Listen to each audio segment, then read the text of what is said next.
अस्सलाम वालेकुम, इशा सुलेमान हियर। आज हम स्टार्ट करेंगे एक्सरसाइज नंबर 3.6। अच्छा, 3.6 के ऊपर जो हमारे पास स्टेटमेंट गिवन है वो ये गिवन है कि स्केच द रीजन। जो भी आपको शेप गिवन है आपने उसको स्केच करना है where the area is represented by a definite integral. अच्छा, अभी हमारे पास यहाँ पर एक वर्ड आ रहा है डेफिनेट इंटेग्रल। इसको भी देखते हैं कि ये क्या होता है। And evaluate the integral using an appropriate formula from geometry. दो बातें, वो ये कह रहे हैं कि आपको एक डेफिनेट इंटेग्रल दिया गया है, उसको एक तो स्केच करें और ज्योमेट्री की किसी फार्मूला से उसको सॉल्व करें। ओके हो गया। आइए सबसे पहले हम लोग ये कॉन्सेप्ट समझते हैं कि कॉन्सेप्ट है क्या, फिर सोल्यूशन की तरफ जाते हैं। बच्चे देखें, आपके पास हमने क्या पढ़ा था कि इंटीग्रेशन को मैंने आपको जो इंट्रो दिया था, मैंने आपको कहा था इंटीग्रेशन होती है एरिया अंडर दी कर्व।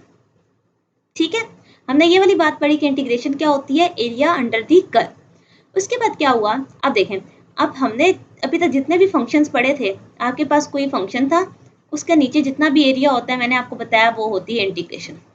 अब इंटीग्रेशन में जो हमें ये इंटेग्रल मिलते हैं, इसको इंटेग्रल कहते हैं ना बच्चे। को एक डेफिनेट होता है और एक इनडेफिनेट होता है। ठीक है, एक क्या होता है डेफिनेट और एक होता है इनडेफिनेट। अब ये क्या होता है बच्चे, अगर आपके पास कोई भी फंक्शन गिवन है, ठीक है, अगर उस पे उन्होंने आपको बाउंड्री दे दी है, लिमिट डिफाइन कर दी, इस तरह अभी यहाँ पे लिमिट डिफाइन है ना, तो इसका मतलब है वो डेफिनेट है कि सिर्फ 0 से 4 के दरमियान वाला एरिया बताएं और हमेशा इसका आंसर एक नंबर आता है। ठीक है, नंबर होगा, फॉर एग्जाम्पल 7, 17, 24, कुछ भी।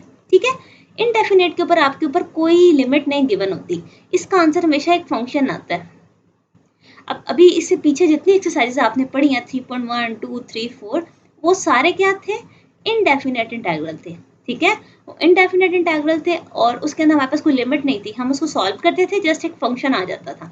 बट अगर आपको डेफिनेट इंटेग्रल गिवन है तो आपको लिमिट गिवन होगी और उस लिमिट से आपको पता चल जाएगा कि उसका आंसर में एक नंबर आ रहा है, फंक्शन नहीं। ठीक हो गया, सोल्यूशन सारा वैसा ही है, बट अभी जो जो उन्होंने चीजें बोली हैं उसके अकॉर्डिंग हम उसको सॉल्व करते हैं। बच्चे इस एक्सरसाइज में उन्होंने आपको कहा है कि ज्योमेट्री के फार्मूला से सॉल्व करना है, तो हम ज्योमेट्री का फार्मूला ही लगाएंगे, लेकिन इसको आप नॉर्मल इंटीग्रेशन के थ्रू भी कर सकते हो, वो भी मैं आपको समझा दूंगी। ठीक है, क्योंकि अगली एक्सरसाइज में ज्योमेट्री नहीं लिखी हुई, आपने जर्नल ही सॉल्व करना है। सो होप सो आपको कॉन्सेप्ट क्लियर हुआ होगा। इसको इरेज करते हैं और अपना सोल्यूशन देखते हैं। ठीक है, सिर्फ सिंपल सा फर्क है, डेफिनेट इंटेग्रल लिमिट्स गिवन होती हैं, इंडेफिनेट में आपको लिमिट्स गिवन नहीं होती। ओके जी, लेट्स स्टार्ट। सबसे पहले था स्केच करना, तो हमारे पास फंक्शन क्या गिवन है, x। आपको पता है फंक्शन को y कहते होते हैं, सो यहाँ पर x की और यहाँ y, 0 से लेके 4 तक, इसका मतलब है 0, 1, 2, 3, 4। ठीक हो गया। अच्छा बच्चे, ये एग्जैक्ट सेम है, तो 0 पुट करूंगी x की जगह, तो y का आंसर भी क्या आएगा 0, 1 पे 1 देगा, 2 पे 2, 3, 4, सेम ही आएगा। अब मैं इसको यहाँ पे प्लॉट करके देखती हूँ, 1, 2, 3, 4, 1, 2, 3, 4। ठीक है, सो अब मैं इसका स्केच बनाऊँ अगर, तो 0 पे 0, 1 पे 1, 2 पे 2, 3 पे 3, 4 पे 4, ये एक हमारे पास स्ट्रेट लाइन ग्राफ आ गया। ठीक है, अच्छा जी, ये ग्राफ हमारे पास आ चुका है। Sketch the region where the area is represented by the definite integral, हमने वो स्केच कर दिया। ओके हो गया। Now evaluate the integral using an appropriate formula from geometry. अच्छा बच्चे, अब आपने ज्योमेट्री के थ्रू इसको सॉल्व करना है। अब सबसे पहले आप ये देखो, आपने एरिया अंडर द कर्व निकालना है, तो आपके पास लिमिट क्या है, x यहाँ से 0 है और यहाँ से क्या है 4, यानी कि 0 से 4 के दरमियान, एक सेकेंड, ये वाला जितना सारा एरिया है, ये सारा आपका एरिया अंडर द कर्व है। ठीक है, अब अगर आप ध्यान करो तो ये कौन सी बन रही है, ये ट्राइंगल बन रही है ना, राइट एंगल ट्राइंगल। ठीक है, तो अगर ये राइट एंगल ट्राइंगल हमारे पास बन रही है तो हमारे में फार्मूला भी आता है, हमने फार्मूला पढ़ा है एरिया ऑफ ट्राइंगल, हमने क्या पढ़ा हुआ है, 1/2 लेंथ इनटू विड्थ। ओके, सो 1/2 आ गया। बच्चे ये लेंथ ये कितना मैक्सिमम गया हुआ है, 4 तक गया हुआ है ना, यहाँ से देखो 4 तक, और ये विड्थ कितनी है, ये भी 4 है, सो 4 2 ज़ा 8, so ये हमारे पास आंसर आ गया। ठीक है, एरिया हमारे पास आ गया जो उन्होंने क्वेश्चन में कहा था। अब साइड पे हम वेरीफाई करते हैं। उन्होंने आपको वेरीफाई करने को बच्चे नहीं कहा, ठीक है, मैं आपको खुद वेरीफाई करवा रही हूँ ताकि मैं आपको इंटेग्रल के रूल्स भी लगा के दिखाऊं, वरना आपको लगेगा कि आप तो इंटीग्रेशन ही चेंज हो गया। सो बेसिकली वो चेंज नहीं हुई, क्वेश्चन की डिमांड के अकॉर्डिंग हमने मॉडिफाई किया था। अब देखिए इसको वापस क्वेश्चन को मैं यहाँ लिखती हूँ। चलिए, सबसे पहले आप इस लिमिट को भूल जाएं, आप सिर्फ समझे कि इंटेग्रल गिवन है। एक्स की इंटीग्रेशन क्या थी, x²/2, पावर रूल लगा ना। अच्छा बच्चे, पहले हम क्या करते थे, क्योंकि हमारे पास लिमिट नहीं होती थी, हम क्या लगाते थे, प्लस सी। जब लिमिट आ जाए तो सी नहीं लगता, यहाँ साइड पे लाइन लगाते हैं और यहाँ पे बाउंड्री पे वैल्यूज लिख देते हैं, क्योंकि इंटीग्रेशन तो खत्म हो गई। उसके बाद पहले अपर लिमिट पुट करते हैं, फिर लोअर लिमिट पुट करते हैं। बेटे सबसे पहले इसमें 4 पुट होगा, 4²/2 माइनस, माइनस का साइन हमेशा लगता है। अच्छा आपने पढ़ा हुआ है कि upper limit minus lower limit, ठीक है। सो 0 का स्क्वायर 0/2, अच्छा जी, 4 का square 16/2 minus 0, 8 minus 0 is equal to 8। ये देखें एग्जैक्टली सेम आंसर आया ना, 8 और 8। आगे अगर हमें आगे क्वेश्चन में ये लिखा होगा ना कि बस सॉल्व कर दें, ज्योमेट्री से फार्मूलाज बनाने की जरूरत नहीं है, तो हम सिंपल ये स्ट्रेटेजी यूज करेंगे। जो भी फंक्शन गिवन होगा उसका इंटेग्रल लेंगे, इंटेग्रल लेने के बाद लिमिट पुट करेंगे, अपर माइनस लोअर लिमिट, ठीक है। इसमें तो उन्होंने हमें कहा था ना कि ज्योमेट्री यूज करें, तो हमें ज्योमेट्री यूज करनी पड़ गई, ठीक है। सो ये था आपका क्वेश्चन नंबर 1 पार्ट 1। अब मूव करते हैं पार्ट नंबर 2 की तरफ। पार्ट नंबर टू में हमारे पास -3 से 0 लिमिट गिवन है, फंक्शन सेम पुराना है x dx। सो स्टार्ट करते हैं। सबसे पहले हम क्या करेंगे, फंक्शन लिखते हैं, यानी कि y आपको गिवन है x, ठीक है। सो यहाँ पर चार्ट बनाते हैं। -3 से 0 जाना है, -3 -2 -1 0, दोनों क्योंकि सेम है तो सेम आंसर देना शुरू कर देंगे। ओके, इसका ग्राफ अगर मैं प्लॉट करना चाहूँ, यहाँ नेगेटिव साइड पे ज्यादा बनेगा। ओके, ये 1 2 कर लेते हैं, ये भी 1 2 3 3 -1 -2 -3 -1 -2 -3। बस यार देखो इनके पॉइंट्स पुट करते हैं। -3 पे -3 आएगा, -2 पे -2, -1 पे -1, 0 पे 0, ये ठीक है, ये आपकी स्ट्रेट लाइन बनेगी। उसके बाद आप यहाँ पर देखो, आपके पास ये एक सेकेंड, -3 तरह ये थोड़ी सी लाइन तिरछी है, इसको ठीक करते हैं। ओके, ये देख क्या है भाई, ये थोड़ा सा टेढ़ा हो रहा है बार बार। एनीवेज ये बन गई, ये आपके पास ट्राइंगल बन गई। ये वाला सारा क्या आ गया, एरिया अंडर दी कर्व, ठीक है। बच्चे आप यहाँ पर देखो तो हमारे पास फॉर्मूला वही अगेन एरिया वाला लगेगा, एरिया ऑफ अ ट्राइंगल। वो क्या था, half into length into width, ठीक है। 1/2 आई। बेटा इसकी लेंथ देखें तो ये कितनी है, 3 है ना। ये प्लस माइनस तो बच्चे उसका है ना, आपके एक्सिस का। हमें तो लेंथ देखनी होती है, लेंथ हमेशा पॉजिटिव होती है। सो लेंथ भी 3 आ गई, विड्थ कहाँ तक जा रही है, 3 तक जा रही है। ये बच्चे आपकी पूरी लेंथ आ गई, ये आपकी विड्थ आ गई, ठीक है। 3 3 9 9/2 इज इक्वल टू 4.5। बच्चे अब देखो, अब ये इंपॉर्टेंट कॉन्सेप्ट है। अगर आपका ग्राफ का जो भी शेप बन रही है, लास्ट में ये ट्राइंगल ही हो कुछ भी, अगर वो बिलो द एक्सिस है तो हम नेगेटिव साइन लगाएंगे, ठीक है। अगर वो बिलो द एक्सिस है तो हम एरिया के साथ क्या लगाएंगे, negative, which is equal to -4.5 because the area lies below the axis, below the axis, ठीक है। अब इसको वेरीफाई करके देखते हैं कि क्या वाकई यही आंसर आता है कि नहीं आता। यहाँ पर वेरीफाई करती हूँ इसको मैं, -3 से 0 x dx, एक्स की इंटीग्रेशन होती है एक्स स्क्वायर बाई 2, यहाँ साइड पर लिमिट आ जाएगी। सबसे पहले अपर लिमिट 0 पुट करेंगे, 0 का स्क्वायर बाई 2 माइनस, फिर -3 का स्क्वायर बाई 2, ये तो 0 हो जाएगा, -3 का स्क्वायर 9 बाई 2 -4.5। तो देखें एग्जैक्टली सेम आंसर है। ठीक हो गया। सो ये था आपका एरिया अंडर दी कर्व। अब मूव करते हैं पार्ट नंबर 3। पार्ट नंबर 3 आपको गिवन है 0 से 2 लिमिट है x माइनस 1 dx। ओके हो गया।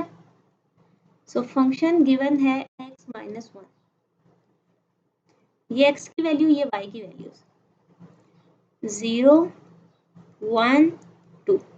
बच्चे सबसे पहले देखो 0, इसमें 0 पुट करोगे तो क्या आएगा -1, 1 पुट करोगे तो 0 आएगा, 2 पुट करोगे तो 1 आएगा। अब इसको ग्राफिकली देखते हैं, एक सेकेंड, यहाँ पर आएगा, हम इसको ड्रॉ करते हैं। बच्चे 1 2 -1 -2 1 2 -1 और -2। ठीक हो गया। अब ड्रॉ करते हैं। सबसे पहले देखो 0 पे -1 आएगा, x 0 है y -1 है, ये वाला पॉइंट, x 1 है y 0 है, ये वाला पॉइंट, x 2 है y 1 है, ये वाला पॉइंट, ये आ गया। ठीक है। अब अगर आप देखो तो आपका एरिया अंडर द कर्व कौन सा बना, ये सारा एरिया, ये। तो यहाँ से हमें पता चला 2 ट्राइंगल्स बनी है, ये एरिया 1 है और ये एरिया 2 है। ठीक है।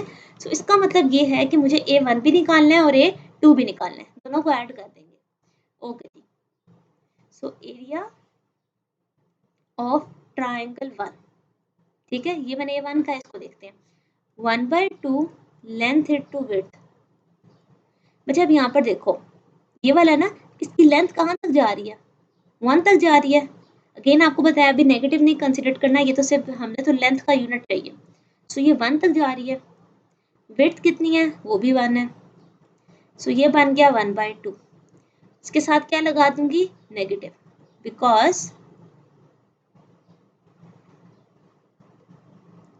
Area below the axis.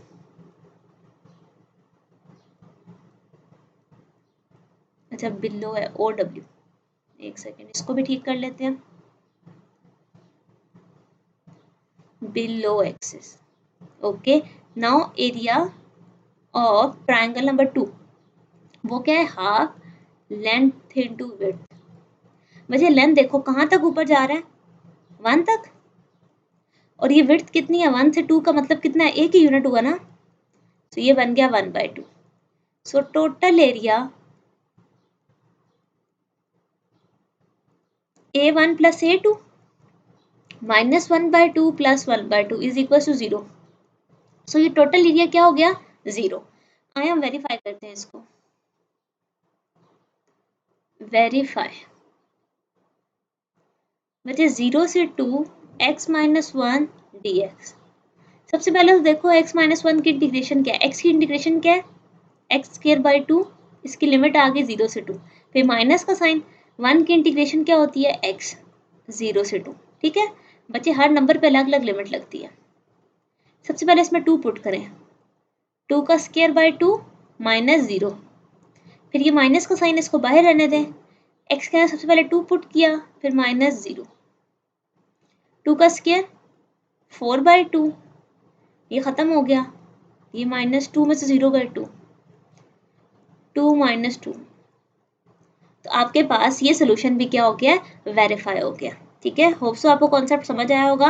आपने स्केचिंग करनी है, स्केचिंग से अपना ग्राफ देखना है।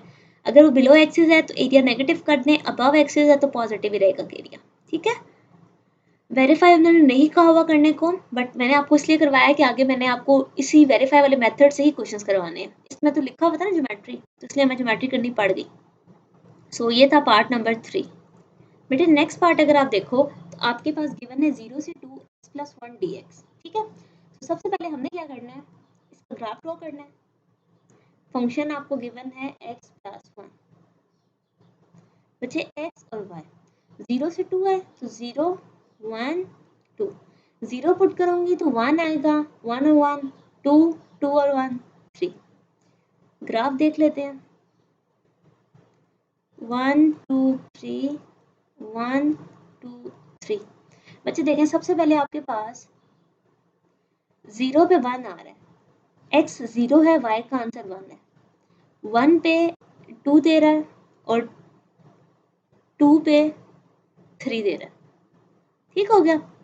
अगर मैं इसको यहाँ से ज्वाइन करूँ और फिर हमें यहाँ से लिमिट ये है और यहाँ से 0 है, ओके ओके ओके ठीक है बच्चे, हमें इस सारे का एरिया चाहिए।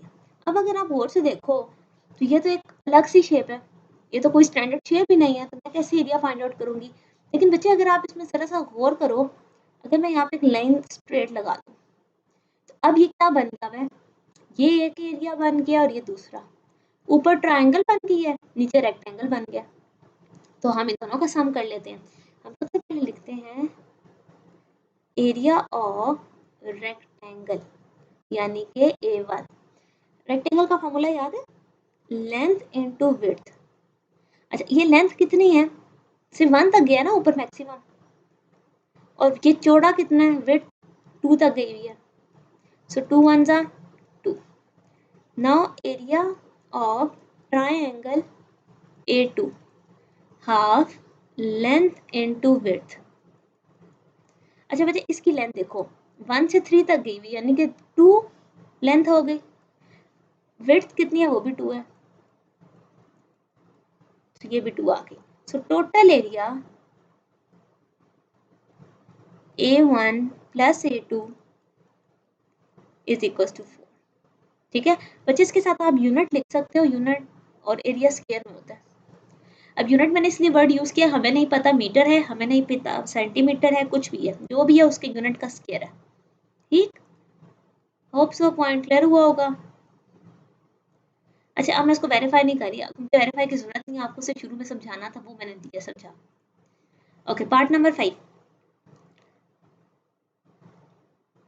-3 से 3, ठीक है, और 2dx लिखा हुआ। ओके चेक करते हैं कि ये कैसा होता है। सबसे पहले तो यहाँ पर देखिए फंक्शन यानी कि एफ ऑफ एक्स आपको गिवन ही 2 है, इसमें कुछ भी पुट कर ले फर्क तो नहीं पड़ेगा ना, मतलब यहाँ x है ही नहीं। तो अगर आप इसको ग्राफिकली देखो 1 2 3 -1 -2 -3, -3 से 3 है ना, और 1 और 2 ये बनता है। देखो -3 भी होगा तो भी 2 आएगा, -2 पे भी 2 आएगा, इन सब पे 2 आएगा। क्यों? क्योंकि फंक्शन के अंदर x ही नहीं है तो चेंज तो होगा नहीं। अब अगर आप यहाँ से देखो एरिया आपको कौन सा चाहिए, -3 से 3 के बीच वाला, ये वाला सारा एरिया में चाहिए। ठीक है, इधर से भी मैंने लाइंस नहीं लगाई थी बट चले, ये सारा एरिया चाहिए हमें। ओके अब आप देखो ये कौन सी शेप बन गई, ये हमारे पास बन गई है rectangle. So area of rectangle length into width. बच्चे लेंथ का है, कहाँ तक मैक्सिमम जा रहा है, 2 तक जा रहा है। ओके ये टोटल कितनी लेंथ है बेटे, देखिए 0 से यहाँ तक 3 है, 0 से इधर भी 3 है, 3 और 3 6, 1 2 3 4 5 6, 6 2 जा 12। सो ये है आपका इस क्वेश्चन का एरिया। ठीक है ओके, सो नाउ मूव करते हैं अपने नेक्स्ट पार्ट, पार्ट नंबर 6 की तरफ। सो नेक्स्ट पार्ट हमारा 6 नहीं है बल्कि क्वेश्चन नंबर 2 है, उसके 5 ही पार्ट थे वो हमने अभी सॉल्व कर दिए। बच्चे क्वेश्चन नंबर 2 में आपके पास उन्होंने आपको स्टेटमेंट दी है इवैल्यूएट, आपने इवैल्यूएट करने हैं, 4 पार्ट डिफरेंट लिखे हुए हैं। उन्होंने आपको एक बात बोली है कि फंक्शन किस तरह का होना चाहिए। देखिए इन चारों के अंदर फंक्शन लिखा हुआ है और लिमिट्स डिफरेंट डिफरेंट गिवन है। तो स्टोरी ये है, उन्होंने कहा है अगर less than equals to 1x, आपने उसका आंसर लिखना है x, और अगर वो 1 से ग्रेटर है तो उसका आंसर है 3। अब ये कैसी बात है, हम यहाँ साइड पर ड्रॉ करके देख लेते हैं। हमारी -∞ से इन्फिनिटी तक लाइन होती है। अच्छा सो 1 के ऊपर वो बात करें, ये रहा कहीं 1, ठीक है। अब वो ये कह रहे हैं अगर फंक्शन 1 से छोटा है या 1 है, यानी कि ये वाली सारा एरिया, इस सारे एरिया में अगर आपका लिमिट फॉल करती है तो आप फंक्शन को x लें, और अगर 1 से बड़ा है तो उसे 3, इस सारे एरिया में आपने फंक्शन को 3 लिखना है। अंडरस्टूड? 1 से छोटे पे आपने x कहना है और 1 से बड़े पे 3 कहना है। ओके हो गया? अब इसको सॉल्व करते हैं। सबसे पहले देखो 0 से 1, 0 कहाँ है? कहीं यहाँ पीछे होगा। 0 से 1 का एरिया कौन सा एरिया में आ रहा है? x वाले में। तो आपके पास फंक्शन आ जाएगा x dx। बट इसकी मेन चीज ही यही है कि आपने फंक्शंस लिखने हैं, ठीक है? फंक्शंस ठीक लिख लोगे तो आपके सॉल्यूशन एग्जिस्ट कर जाएगा। 1 की इंटीग्रेशन क्या होती है? x²/2 और लिमिट आ जाएगी 0 से 1। तो सबसे पहले अपर लिमिट पुट करेंगे 1 माइनस लोअर लिमिट, बचे 1/2, 0 से जाएगा तो 1/2 रहेगा। अच्छा, अब देखो -1 से 1, -1 यहाँ कहीं होगा। ये सारा एरिया भी किसके अंडर आ रहा है? x के। सो -1 से 1 x dx। Again x²/2, limit कहाँ से आई? -1 से 1। सबसे पहले 1 पुट होगा, फिर माइनस लगाएंगे, -1 पुट करेंगे, बच्चे upper limit minus lower limit. 1/2 -1 का स्क्वायर भी प्लस होता है, 0। ठीक है? अच्छा जी, इनके दरमियान जरा लाइंस ड्रॉ कर लेते हैं कि हमें फर्क पता चलता रहे। ये वाला पार्ट हो गया, अब ये वाला पार्ट हो गया, और यहाँ पे इसका पार्ट करेंगे। चले, अब है 1 से 4, 4 कहीं यहाँ पर है। तो 1 से 4 कौन सा एरिया में लाई कर रहा है? 3 में। तो 1 से 4 में यहाँ आ जाएगा 3। अब बताएं 3 की इंटीग्रेशन क्या होती है? 3x, ऐसा ही है। लिमिट क्या आ जाएगी? 1 से 4। बच्चे 3 बाहर जाता है तो 1 रहता है, 1 की इंटीग्रेशन x है। पीछे आप बहुत ज़्यादा दफ़ा करके आ चुके हो तो इसलिए। और ये स्ट्रेट लाइन है, पेन की वजह से थोड़ी सी कर्व बन गई है, ठीक है? स्ट्रेट लाइन है। सबसे पहले अपर लिमिट x की जगह क्या आ जाएगा? 4 माइनस लोअर लिमिट 1, 4 3 ज़ा 12, 9। ओके, यहाँ पर देखो -1 से 2, सो ये -1 है और यहाँ पे कहीं 2 है, ये। अब आप अगर देखो तो ये सारा एरिया में x भी आ रहा है और 3 भी आ रहा है, ठीक है? तो अब मैं यहाँ पे आपको लिमिट की प्रॉपर्टी बताती हूँ, जो ये वाली लिमिट्स होती हैं। अगर आपके पास लिमिट a से b गिवन है, ठीक है, कोई भी लिमिट a से b गिवन है, तो आप उसको तोड़ सकते हो। किसको? a से c और फिर c से b, ठीक है? a से c और c से b, किसी बीच वाले नंबर पे। तो अब आप देखो 1 एक ऐसा क्रिटिकल नंबर है, क्योंकि मैं जरा इसको हाईलाइट करूँ, 1 ऐसा क्रिटिकल नंबर है जिससे इधर कुछ फंक्शन है और आगे कुछ फंक्शन है। तो मैं अगर इसको ब्रेक करूँ कि -1 से 1 में फंक्शन कुछ हो रहा है, प्लस 1 से लेकर 2 तक में फंक्शन कुछ हो रहा है। पॉइंट क्लियर हुआ? बात तो -1 से 2 की हुई ना। ये देखो -1 से 2 मैंने से 1 पे तोड़ा है। अब देखो -1 से 1 आपको कौन सा फंक्शन दिख रहा है? x। और 1 से 2 आपको कौन सा फंक्शन दिख रहा है? 3।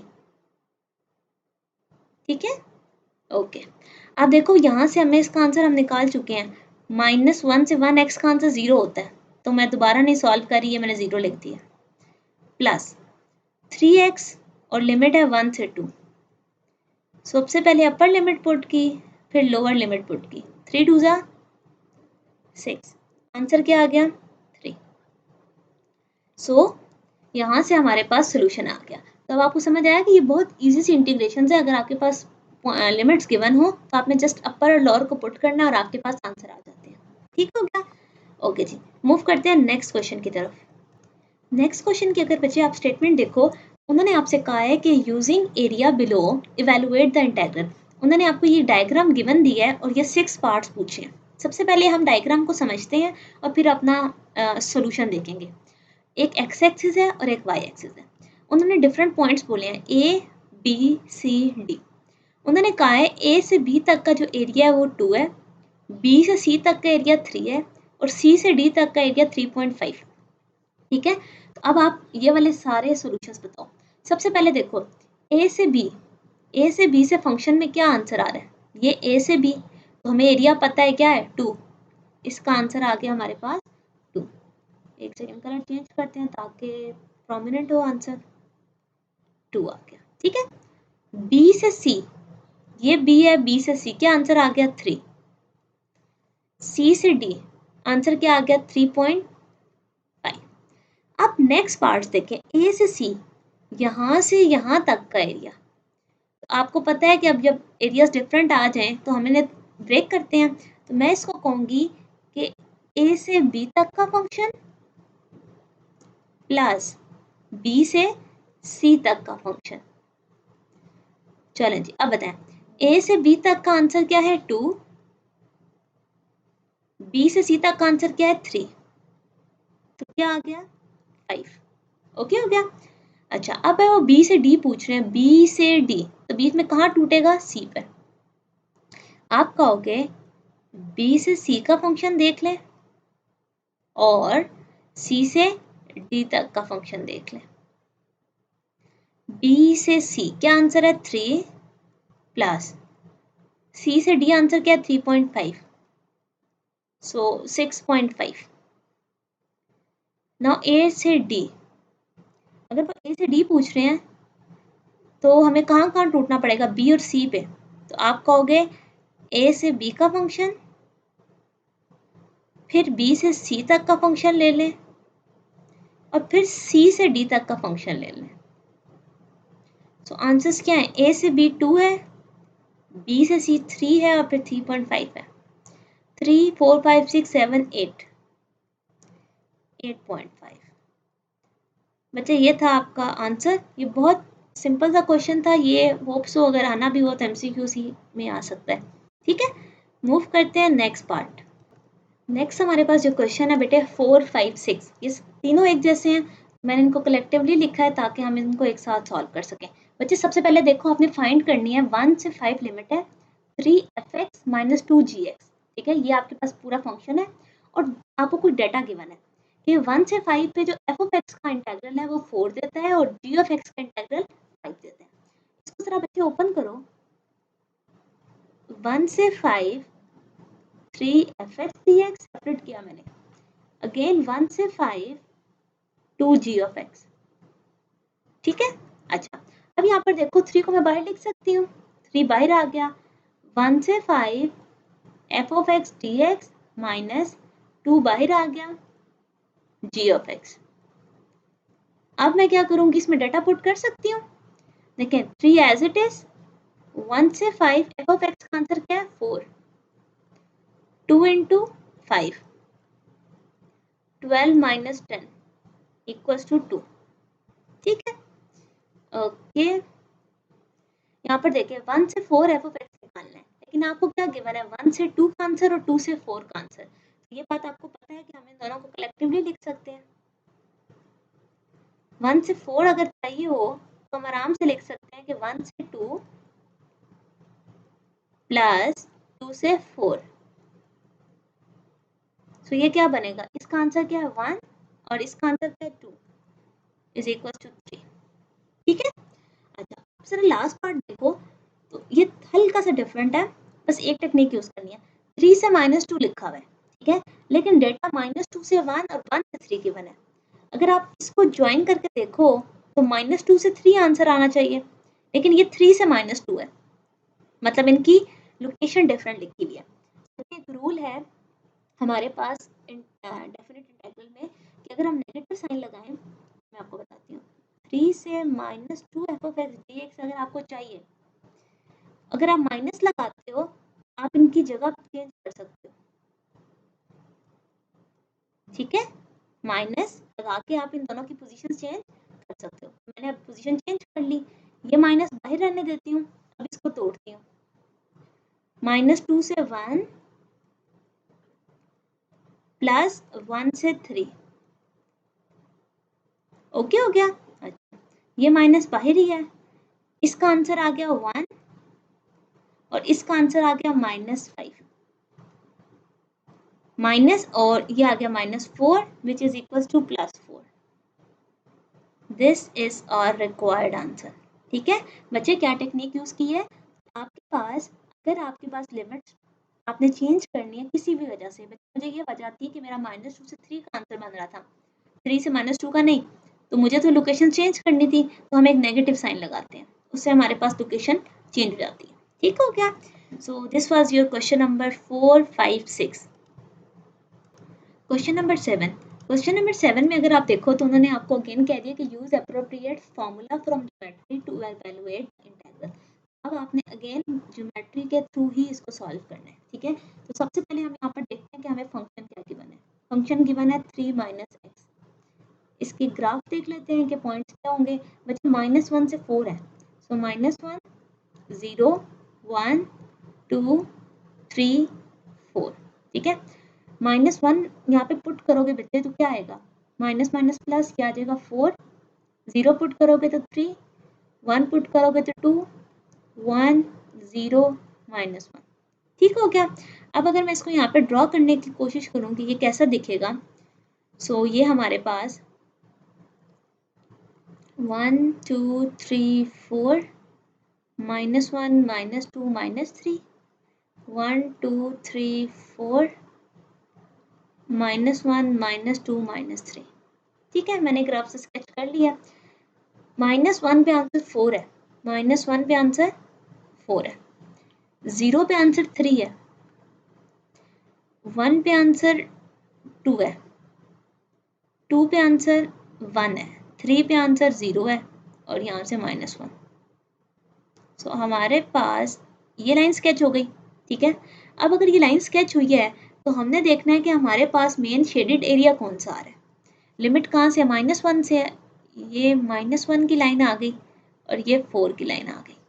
सो अब अगर आप गौर करो, ये आपके पास एक एरिया ये बन रहा है और एक एरिया ये वाला बन रहा है। ठीक है, इसको A1 कहते हैं और इसको A2।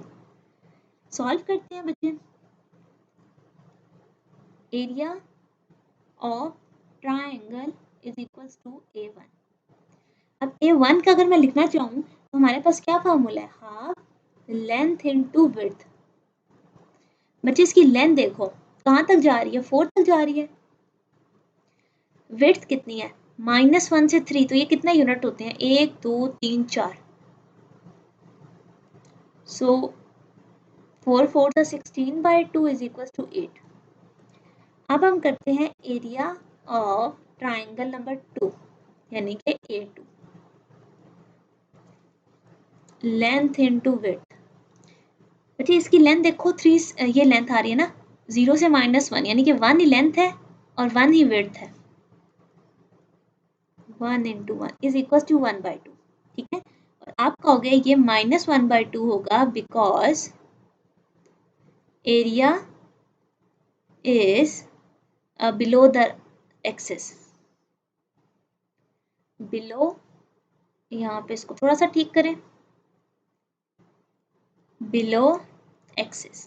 ठीक है, so total area is equals to, so हमारा टोटल एरिया क्या बनेगा, A1 + A2 यानी कि 8 - 1/2। A2 = 16 - 1 15/2। बच्चे ये हमारा आंसर आया है। अब बुक में जो आंसर है वो गलत है। ठीक है, उसमें ये सेम हमारे साथ नहीं आ रहा, उसका आंसर मैच हो रहा। तो अब हम क्या करेंगे, वेरीफाई करके देख लेते हैं कि हमारे क्वेश्चन में एरर है या बुक के सोल्यूशन में। ठीक है, क्योंकि अभी तक हमने जितने कॉन्सेप्ट पढ़े हैं उसमें हम लोगों ने यही सारे रूल्स लगाए हैं जो इंटीग्रेशन के रूल्स होते हैं। ठीक है, सो यहाँ पे वेरीफाई करते हैं ताकि हमें कंफर्म हो जाए कि बुक का आंसर में मसला है। -1 से 4 3 - x। ठीक है, अब यहाँ पर देखो 3 की इंटीग्रेशन होती है 3x, -x की इंटीग्रेशन होती है x²/2।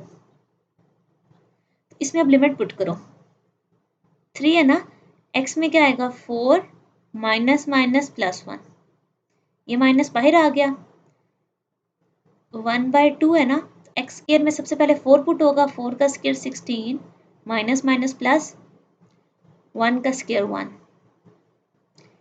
5 3 = 15, ये माइनस का साइन है, 16 - 1। ओके, 15/2, तो 15 में से 15/2 जाएं तो 15/2 बचता है। सो देखिए दोनों आंसर एग्जैक्टली सेम आए हैं, ठीक है। ये आप बेटे अपने एंड पे अलग से भी वो जिस तरह मैंने आपको प्रॉपर डिटेल में पुट किया था वैसे पुट करके देख सकते हो। यहाँ पर मैंने सिर्फ आपको वेरीफाई करने के लिए बताया है कि बुक के आंसर में एरर है, ठीक है। अगर हम बुक वाले मेथड को फॉलो करें इस आंसर के लिए तो हमारे पिछले वाले सारे रूल्स गलत हो जाते हैं जो कि इंटीग्रेशन में पॉसिबल ही नहीं है। So this is your correct answer, ठीक है। Now moving toward the part number 2। Part number 2 में आपके पास लिमिट डिफाइन है 0 से 1, ठीक है। और फंक्शन गिवन है 2 plus 1 minus x square dx, ठीक है। अच्छा, सबसे पहले तो हम क्या करेंगे, दो डिफरेंट तरह की चीजें अलग अलग कर लेते हैं। 0 से 1 1 माइनस एक्स स्क्वायर dx, ठीक है। अच्छा जी, सबसे पहले 2 को देख लो। यहाँ पे बहुत सिंपल सा है, आपके पास y का आंसर 2 गिवन है, ठीक है। सो यहाँ पे कहीं y2 है, ये बन जाएगी रेक्टेंगल। आपको 0 से 1 के दरमियान चाहिए, ठीक हो गया। Okay, so area of rectangle वो क्या होता है, लेंथ इनटू विड्थ। मुझे लेंथ इसकी कितनी है 2, विड्थ इसकी 1 है तो 2 आ गया। अब इस शेप को देखते हैं। सो यहाँ पर दूसरी शेप ड्रॉ करती हूँ। अब हमारे पास y गिवन है under the root 1 minus x square. सबसे पहले तो अंडर रूट खत्म करने के लिए स्क्वायर ले लिया, ये माइनस हो रहा है, इस साइड पर जाओ तो क्या हो जाएगा बच्चे, अगर आप ध्यान करो ये कौन सी इक्वेशन है, this is equation of circle, ठीक है, विथ सेंटर 0 0, क्योंकि एच और के से सेंटर आता है ना। तो अगर मैं इसको ड्रॉ करूं 1 1 1 और -1, ठीक है, इसके गिर्द ड्रॉ होगा। लेकिन आप सिर्फ ये देखो उन्होंने आपको लोकेशन क्या कही है, 0 से 1 के दरमियान ड्रॉ करना है, 0 से 1। इसका मतलब है ये आधा एरिया, ठीक है, कंप्लीट तो ऐसे सर्कल है ना। ओके जी, सो आप कहोगे एरिया ऑफ सर्कल वो होता है पाई आर स्क्वायर। अब ये पूरा पाई तो नहीं है, 1/4 हिस्सा है ना उसका। आप कहोगे पाई बाय 4, रेडियस क्या है, ये आर का स्क्वायर यानी कि 1, सो पाई बाय 4 आ गया। सो अब यहाँ पे लिखोगे total area is equal to 2 plus pi by 4। This is your required answer, ठीक हो गया। अच्छा, अब एक काम करते हैं, इसका एक पार्ट रह गया, अब उसको सॉल्व करते हैं, पार्ट नंबर 3। बच्चे लास्ट पार्ट अगर आप देखो तो आपके पास 2 से 2 लिमिट गिवन है और under the root x cube minus 4 given है। अब यहाँ से अगर आप देखो तो दिखने में चीज़ बड़ी कॉम्प्लिकेटेड लग रही है कि ये कैसे फंक्शन होगा या हम इसको कैसे सॉल्व करेंगे। तो ये सिर्फ वन लाइनर है, कैसे, आप लिमिट देखो 2 से 2 है, सेम लिमिट है, ठीक है। सो हमारे पास इंटेग्रल की प्रॉपर्टी होती है कि अगर लिमिट ए से ए गिवन हो किसी भी फंक्शन की तो आंसर क्या हो जाता है 0, क्योंकि देखिए उसी पॉइंट से उसी पॉइंट पे तो फिर तो कोई भी एरिया ना हुआ। सो 2 से 2 अगर आपके पास लिमिट सेम है तो इंटेग्रल में कुछ भी लिखा होता वो सारा क्या हो जाता 0, ठीक है। सो हमने इंटेग्रल की कौन कौन सी प्रॉपर्टी पढ़ी, 3 पढ़ी है बेसिकली। ए से ए सेम नंबर है तो 0, दूसरा आप इसको स्प्लिट कर सकते हो बीच में किसी भी नंबर पे, ठीक है, और तीसरा अगर आपने पोजीशन चेंज करनी है तो आप नेगेटिव साइन लगाते हो। So this was your required answer और यहाँ पर आपकी एक्सरसाइज 3.6 कंप्लीट होती है, ठीक है। इसकी अच्छे से प्रैक्टिस कीजिएगा और जहाँ कहीं पे कोई सोल्यूशन में एरर आता है प्रैक्टिस के दौरान तो आप व्हाट्सएप पे मुझसे पूछ सकते हो। ओके जी, अल्लाह हाफिज़।